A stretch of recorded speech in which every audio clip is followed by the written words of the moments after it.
There we go, mate. I just got the fire in again. Nice piece of bleached wood burning. What we found. Indeed, But to reiterate, we don't rip young trees down, and we don't chop trees down. This is all dead wood out of the woods. Yeah. You know, because that's what we do. You know what we always discuss about? I'm sure you've heard the saying, "Don't judge a book by its cover." Yes, sir. Well, have you ever heard of a fella called Paul Taylor? Let's just see if you've heard of Paul Taylor. There was a family in it. No, I'm not talking about that particular guy.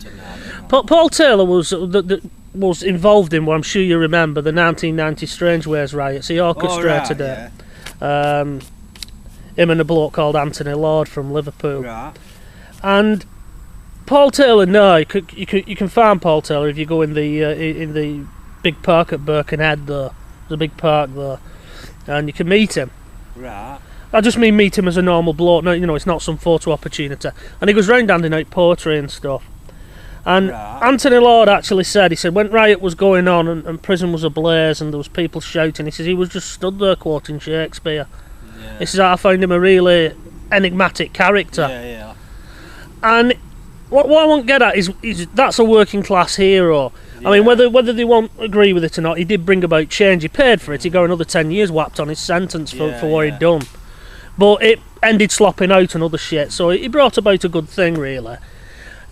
Where are these working class heroes now, sir? Where are your working class heroes that you can look up to and, at one front streets? There is none, is there? People nowadays have been told and realise that to do well in society, in every walk of life, you must comply. You must keep your head down, you know what I mean? You must toe the line, to use all these cliches. But characters and rebels and all that don't really do that. They're outlandish, they're flamboyant. Sometimes they don't even know they're flamboyant, you know what I mean? They just are characters. But now, like I said, everyone is uniform, and no one really aspires to much, do they? I mean, you can be famous for not doing anything these days, but the main problem is, everyone's compliant, and everyone's frightened of, everyone's politically correct, everyone's frightened of rocking the boat. Plus, organisations, record companies, film studios won't gamble on new, bold, brave ideas. They'll do rehashes or do some just shit what they know will sell because you know what I mean. They lost loads of money in the 90s, but. What's your thoughts on why there's no characters? I might not be getting this one. I just think that there is none because it's been knocked out of people now. Like you said, there's this thing to comply, but we just don't seem to produce them. I mean, even the humble job clubs that both of us have been on. I mean, look at the sporting characters you had, like James Hunt, a flamboyant, womanising, wild racer. You watched the film Rush, and then you had Alex Higgins. You know what I mean? A fucking Irish pisshead who was a genius. You know what Georgie I mean? Best and all George Best, you have all these. I mean, Tyson. I'm just reading Tyson's autobiography now, and he's a fucking wild man. You know what I mean? But you have all these flamboyant figures, and you don't. I mean, you don't have any wild. You don't have any Richard Harrises anymore, or like Peter O'Toole's, or these actors. All the actors now are corporate. Richard Burton's and all them. Yeah, exactly. What a classic example. Thank you, Mr. H. What a fantastic, charismatic actor. I mean, you could listen to Richard Burton's voice fucking all day. Yeah, but there's nobody now. Like I said, they're all scared, they're all uniform and homogenised, they're all the same. There is no character left in this world. Even shopping, you go to different towns and the fucking retail parks are exactly the same, and the police stations now are exactly the same. New Labour brought that in. They're just taking the character out of the world. It's a bland world.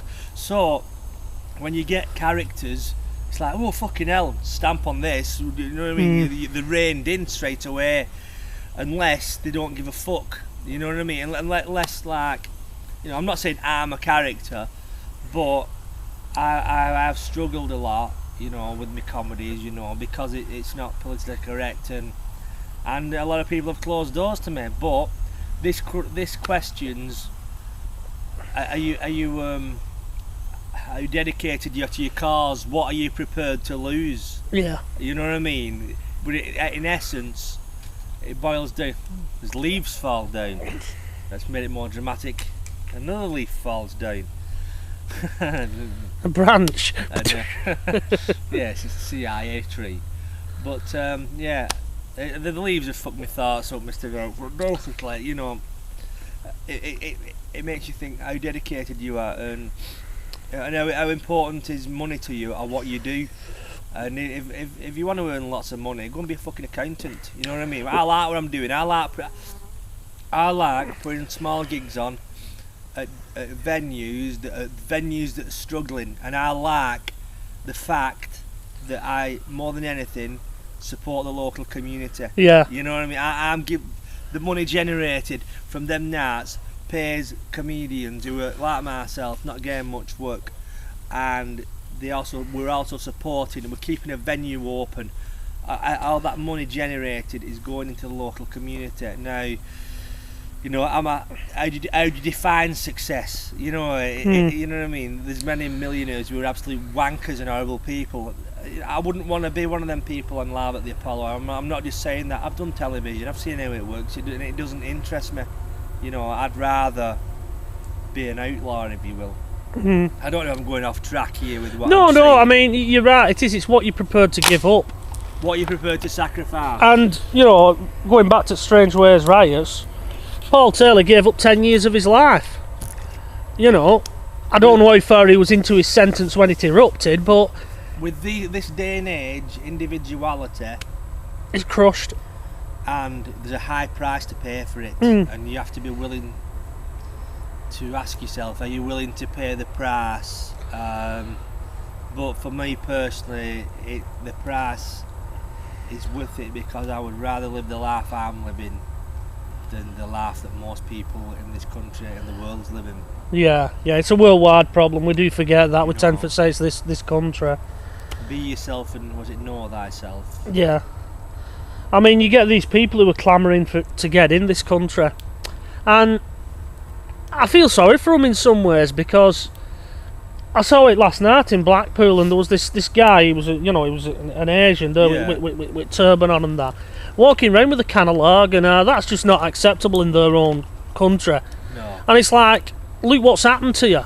Yeah. You know, it was like, was it once said regarding Polish people? Yeah. When Iron Curtain first come down, they were there with good teeth. There wasn't many people overweight. Healthy. The organic food. Once that wall come down and McDonald's burst over, Coca-Cola, all that shit. they now have same problems as us. HDAD, all bloody rotten teeth, all that rubbish.